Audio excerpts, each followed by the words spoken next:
Hi అండి. ఇప్పుడు మిమ్మల్ని రాట్నాలకుంట తీసుకెళ్తున్నాను. ఇదిగోండి, ఇది షిరిడి సాయిబాబా గుడిని చెప్పా కదా మీకు ఫస్ట్.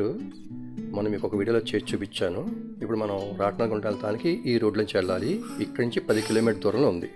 రండి ఇప్పుడు రాట్నాలకుంట గుడి చూద్దాం. అదిగోండి, ఇప్పుడు మనం రాట్నాలకుంట గుడిలో ఉన్నాం అనమాట. ఎక్కువగా ఆదివారం పూట ఇక్కడ బాగా జనాలు ఉంటారు. చాలామంది మొక్కుకుంటారు అనమాట.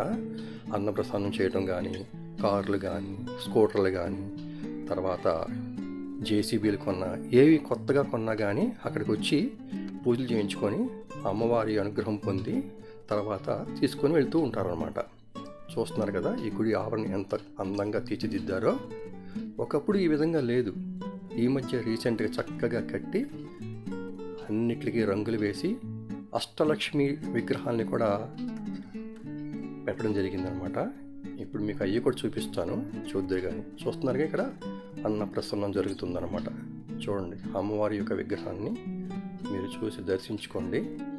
చాలా అంటే చాలా కోరికల్ని తీర్చే అమ్మవారు.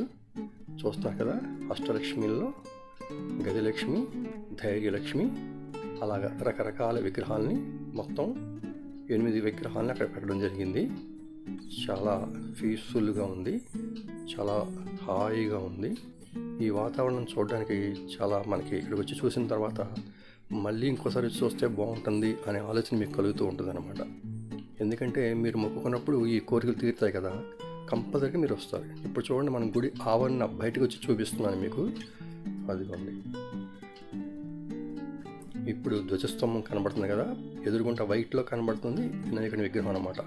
ముందు ఇక్కడ దండం పెట్టుకుని తర్వాత ప్రదక్షిణ చేసి అమ్మవారిని దర్శనం చేసుకుంటే చాలా మంచిది. ఇక్కడ చెట్టు దగ్గర చూస్తున్నారు కదా, ఈ విగ్రహాలన్నీ ఒకప్పుడు లోన్ ఉండేవి అమ్మవారి పక్కనే. కొత్తగా గుడి కట్టిన తర్వాత ఈ విగ్రహాలన్నింటినీ చెట్టు దగ్గర పెట్టారు చుట్టూరా. అదిగోండి, బయటకు వెళ్తున్నాను ఇప్పుడు. చూడండి, ఇక్కడికి వచ్చిన తర్వాత చాలా కార్లు కానీ, స్కూటర్లు కానీ, జేసీబీలు కానీ కొత్తగా కొన్ని తీసుకొచ్చి ఇవన్నీ ఇక్కడ పెట్టి పంతులు కానీ తీసుకొచ్చి పూజ చేయించుకొని వాళ్ళు ముక్కులు తీర్చుకొని వెళ్తూ ఉంటారన్నమాట. ఇదండి, గుడి బయట నుంచి చూస్తుంటే ఈ విధంగా మనకి అమ్మవారి యొక్క దర్శనం భాగ్యం ఈ విధంగా కలుగుతుంది.